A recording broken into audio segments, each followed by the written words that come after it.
Motive of our attack was very clear. It was a simple and clear message to China and Pakistan to withdraw immediately from Balochistan. বোঝো অবস্থা, বাংলাদেশের নতুন আব্বুরা বড় বিপদে পড়ে গেছে। খাতরে মে পাকিস্তানের সেনা। বাংলাদেশের এই জুলাই আগস্ট বিদ্রোহের পর অনেকে ভেবেছিলেন বাংলাদেশের নতুন আব্বু পাকিস্তানের সাহায্য নিয়ে ভারতের উত্তর পূর্বের যে রাজ্যগুলো আছে আপনারা জানেন সেভেন সিস্টার্স, সেখানে ডিস্টার্ব করব। সেই পরিকল্পনা করে একেবারে বাংলাদেশের জেল থেকে একের পর এক জঙ্গি গোষ্ঠীর নেতাদের ছেড়ে দেওয়া হয়েছে। পাকিস্তানের সেনাবাহিনী এসছে বাংলাদেশে, এসে মিটিং করেছে। পাকিস্তানের গোয়েন্দা দপ্তর আইএসআই এর কার্যকর্তারা এসছেন বাংলাদেশে, এসে মিটিং করেছেন এবং সেনাবাহিনী এবং আইএসআই এর এই কর্মকর্তারা, গোয়েন্দারা এই যে সেভেন সিস্টার্স ভারতের তার বর্ডার অঞ্চল বাংলাদেশের বিভিন্ন এলাকা ঘুরে দেখেছেন যে ভারতকে কি করে ডিস্টার্ব করা যায়। অর্থাৎ পাকিস্তান এই মূর্খ বেঈমান বাংলাদেশিদের দিয়ে কাশ্মীরের পর উত্তর পূর্ব ভারতে আরো একটা ফ্রন্ট খুলতে চাইছিল। আলটিমেটলি কি হয়েছে? দিনের শেষে পাকিস্তান এখন নিজের সীমান্তেই ব্যস্ত হয়ে পড়েছে। বাংলাদেশের নতুন আব্বু এখন আর বাংলাদেশকে দেখতে পারছে না, কারণ তাদের নিজের সীমান্ত সামলাবে নাকি ভারতের সীমান্তে বদমাইশি করতে আসবে। কি হলো পাকিস্তানে? বালোচ বিদ্রোহীরা একটা পুরো ট্রেন, তার মধ্যে একবার অর্ধেকটা হচ্ছে পাকিস্তানের সেনা, আইএসআই, পুলিশ ভর্তি, পুরো ট্রেনটাকে অপহরণ করে নিয়েছে। ট্রেন হাইজ্যাক হয়ে গেছে। ভাবুন, যারা বাংলাদেশের সাহায্য নিয়ে ভারতের সীমান্তে উত্তর পূর্ব ভারতে সন্ত্রাসবাদী কার্যকলাপ করতে আসছিল, তারা নিজের দেশের সেনা, পুলিশ, গোয়েন্দাদের নিরাপত্তাই দিতে পারে না। ঠিক কি হলো সবটা দেখাবো আপনাদের। পাকিস্তান চেপে যাওয়ার চেষ্টা করেছিল, কিন্তু সেই সমস্ত ভিডিও ইতিমধ্যেই গোটা পৃথিবী জুড়ে ভাইরাল হয়ে গেছে। দেখাবো সবটা। এই অত্যন্ত গুরুত্বপূর্ণ প্রতিবেদন শেষ অবধি দেখুন। আমি মানব, দ্য নিউজ বাংলায় আপনাদের স্বাগত জানাচ্ছি। ভয়ঙ্কর ভিডিও এবং সেই সঙ্গে বালোচ বিদ্রোহীদের বার্তা এই মুহূর্তে আমাদের পেছনে স্ক্রিনে চলছে। অবশ্যই আপনাদের শোনাবো, যে জন্যই এই প্রতিবেদনটা শুরু। যারা বাংলাদেশের এই মূর্খ বেঈমানগুলোর সাহায্যে ভারতের উত্তর পূর্ব সীমান্ত অঞ্চল সেভেন সিস্টার্স 7টা রাজ্যের সীমান্তে জঙ্গিপনা এবং ঝামেলা করতে আসছিল, তারা এখন নিজেই বালুচিস্তান সীমান্তে ব্যস্ত হয়ে পড়েছে। বালুচিস্তান আপনারা জানেন ভারতের পাকিস্তানের পূর্ব পাকিস্তানের স্বাধীনতার অনেক আগেই যারা স্বাধীন ঘোষণা করেছিল নিজেদের, এই ইতিহাসটা আপনাদের প্রত্যেকের জেনে রাখা দরকার যে 1947 সালের 11ই আগস্ট ব্রিটিশ শাসন থেকে মুক্ত হয়েছিল দেশীয় রাজ্য কালাত। 1947 সালের 11ই আগস্ট ব্রিটিশ শাসন থেকে মুক্ত হয়েছিল। 12ই আগস্ট কালাতের শাসক মীর সুলেমান দাউদ স্বাধীনতা ঘোষণা করেছিলেন, যদিও সেই স্বাধীনতা মেয়াদ ছিল মাত্র 7 মাস। 1948 27 মার্চ, ততদিন ভারত পাকিস্তানও স্বাধীন হয়ে গেছে। 1948 27 মার্চ অব্দি এই কালাত এর স্বাধীনতা ছিল। এরপরে পাকিস্তানের সেনা এই বালুচিস্তানের অংশে ঢুকে দখল করে নেয় এই অংশটা। ঠিক যেমন পাকিস্তানের সেনা স্বাধীনতার পর জম্মু কাশ্মীরে ঢুকেছিল। ভারতের সঙ্গে যুদ্ধে হেরে যাওয়ার পরেও ভারতের তৎকালীন প্রধানমন্ত্রী জওহরলাল নেহরুর একেবারে মূর্খামির জন্য কাশ্মীরের অর্ধেকটার বেশি অঞ্চল এখনো পাকিস্তানের হাতে রয়ে গেছে। ঠিক তেমনি এরা বালুচিস্তান দখল করেছিল। পাকিস্তানি সেনা অস্ত্রের ভয় দেখিয়ে তৎকালীন শাসককে বাধ্য করেছিল পাকিস্তানের অন্তর্ভুক্ত হতে। এই বালুচিস্তানের দীর্ঘ 78 বছর ধরে নিজেদের স্বাধীনতার জন্য লড়াই করছে। এবার সেই স্বাধীনতার লড়াই একেবারে চরম পর্যায়ে এসছে, কারণ এই বালুচিস্তানে এই বালোচ লিবারেশন আর্মির পাশাপাশি এবার পাকিস্তানের সেনাবাহিনীর উপর হামলা করছে তাদেরই দেশে তৈরি টিটিএফ, তেহরিক ই তালিবান। আর এই দুই ফোর্সের আক্রমণে পাকিস্তানের সেনা একেবারে নাজেহাল অবস্থা। যারা নাকি বাংলাদেশ দেখতে এসেছিল ভারতের উত্তর পূর্বে সমস্যার সৃষ্টি করবে বলে।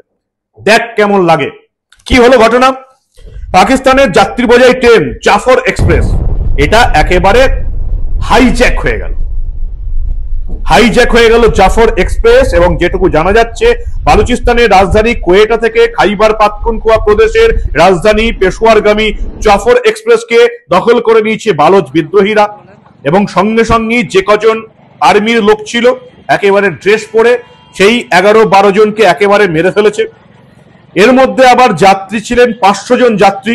এবং বালোচ লিবারেশন আর্মি যেটা অফিসিয়ালি ডিক্লারেশন দিয়ে প্রেস রিলিজ দিয়ে ঘোষণা করেছে যে কি লিখছে তারা, 182 hostages taken, 11 military personnel killed, Balochistan Liberation Army. The Baloch Liberation Army fighters, after seizing the Jafar Express, have taken 182 hostages. So far, 11 Pakistani military personnel have been killed and a drone has also been shot down. The BLA fighters remain in full control of Jafar Express. 11 জন পাকিস্তানি সেনাকে মেরে ফেলা হয়েছে, 182 জন hostage ছিল এবং বাকি যারা নারী, পুরুষ, বাচ্চা, শিশু যারা ছিলেন তাদেরকে মুক্তি দেওয়া হয়েছে, যেটা পাকিস্তানের সেনাবাহিনী নাকি বলছে আমরা এদেরকে উদ্ধার করেছি। সশস্ত্র বালোচ গোষ্ঠী একেবারে একটা ট্রেন হাইজ্যাক করে নিল এবং এই বালুচিস্তান প্রদেশে স্বাধীনতার আন্দোলন একেবারে জোরালো হয়েছে। শুধুমাত্র বালোচ লিবারেশন আর্মি নয়, এখানে কিন্তু পাকিস্তানের সেনাবাহিনীকে দমাদম মারছে টিটিএফ, তেহরিকি তালিবান।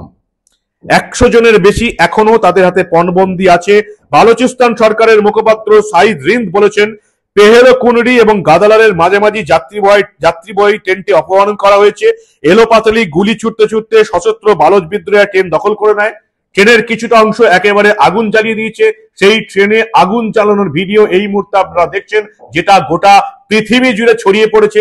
পাকিস্তানের সেনাবাহিনী, পাকিস্তানের সরকার এটা চেপে যাওয়ার চেষ্টা করছিল, কারণ তাদের দেশে কেউ তাদেরকেই মারধর করছে, এটা তো চেপে যেতে হবেই, কিন্তু চাপতে পারেনি তারা। কেন বালুচিস্তানের এই বিদ্রোহী হয়ে উঠেছে সেটাই আপনারা জানেন কি?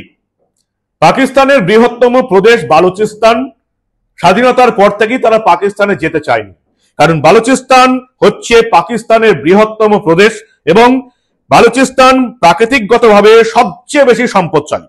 কিন্তু এই সম্পদ বেহাত হয়ে যাচ্ছে, কাদের হাতে চলে যাচ্ছে? পাকিস্তানি সরকারের হাতে গেলেও নয় বোঝা যেত এই বালুচিস্তানের সব সম্পদ চলে যাচ্ছে চীনের হাতে, কারণ চীন পাকিস্তানকে আর্থিকভাবে সাহায্য করে পুরো দেশটা কিনে নিয়েছে, পাকিস্তানকে সামরিকভাবে সাহায্য করছে এবং তাদের টার্গেট হচ্ছে এই বালুচিস্তান পুরো প্রদেশটা। এই জন্য চীন পাকিস্তান অর্থনৈতিক corridor, CPC, China Pakistan economic corridor তৈরি হয়েছে এই বালুচিস্তানের উপর দিয়ে এবং সমস্ত সম্পদ খনন করে নিয়ে চলে যাচ্ছে চীন। চীনের সাহায্য যারা নিয়েছে তারা নিজের দেশকে বিক্রি করা ছাড়া আর কিচ্ছু করতে পারেনি। বাংলাদেশ এই মুহূর্তে নাকি চীনের সাহায্যে চলছে, যাদেরকে আজীবন স্বাধীনতার পর থেকে 1947 সালের পর থেকে যাদের স্বাধীনতা এনে দিল ভারতবর্ষ, 1971-এ বাংলাদেশ হলো পূর্ব পাকিস্তান থেকে।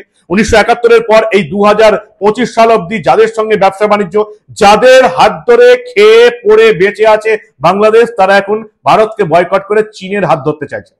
চীন যে এই পৃথিবীতে এখনো ইংরেজদের মতো না হলেও লুটতরাজ চালিয়ে যাচ্ছে, তাদের নতুন আব্বু পাকিস্তানের এই বালুচিস্তান সবচেয়ে বৃহত্তম প্রদেশ তার প্রমাণ।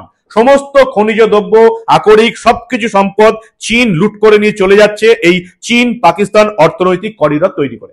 আর এর জন্যই বালুচিস্তানের যে বালোচ লিবারেশন আর্মি, তারা এবার কৌশল পরিবর্তন করে আত্মঘাতী হামলা করছে, তাদের স্বাধীনতা আন্দোলন জোরদার করেছে।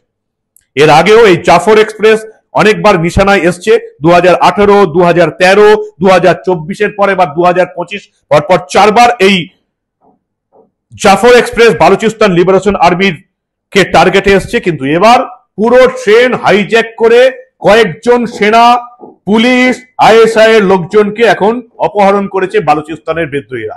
এর আগেও তারা চীনের ইঞ্জিনিয়ার বোঝায় একটা বাসকে তারা কিন্তু উড়িয়ে দিয়েছিল, ফলে চীন রেগে গিয়েছিল, তাদেরকে সতর্ক করেছিল।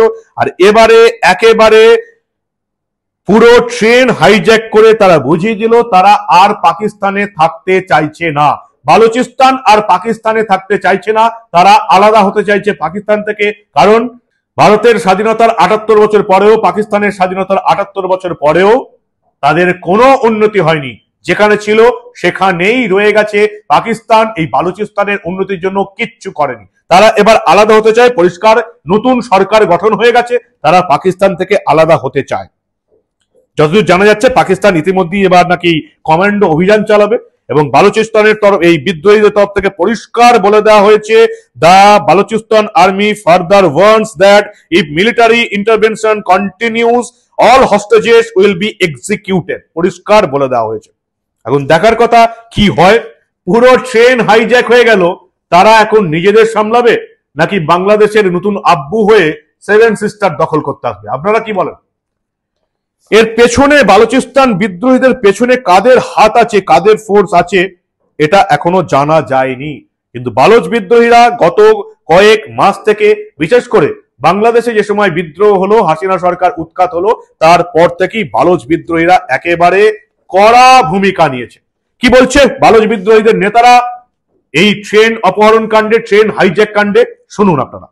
Motive of our attack was very clear. It was a simple and clear message to China and Pakistan to withdraw immediately from Balochistan. This warning to China and Pakistan was also given by our leader, General Aslam Baloch, but China failed to pay heed. We once again make it clear that Gwadar and the rest of Balochistan belong to Baloch. It's our duty to protect our land and sea. Our operation Zir Pahazak. This is a continuous operation that has been initiated to safeguard the Baloch Sea from China, Pakistan and other foreign powers. China, you came here without our consent, supported our enemies, helped Pakistani military in wiping our villages. But now it's our turn. Baloch Liberation Army guarantees you that CPAC will fail miserably on Baloch land. Majid Brigade comprises of a large number of volunteers who are ready to sacrifice themselves to protect our land. A special unit in Majid Brigade has been formed particularly to attack Chinese officials and installations in Balochistan. President Xi Jinping, you still have time to quit Balochistan, or you will witness a retaliation from Baloch sons and daughters that you will never forget. General Aslam Baloch's mission will continue.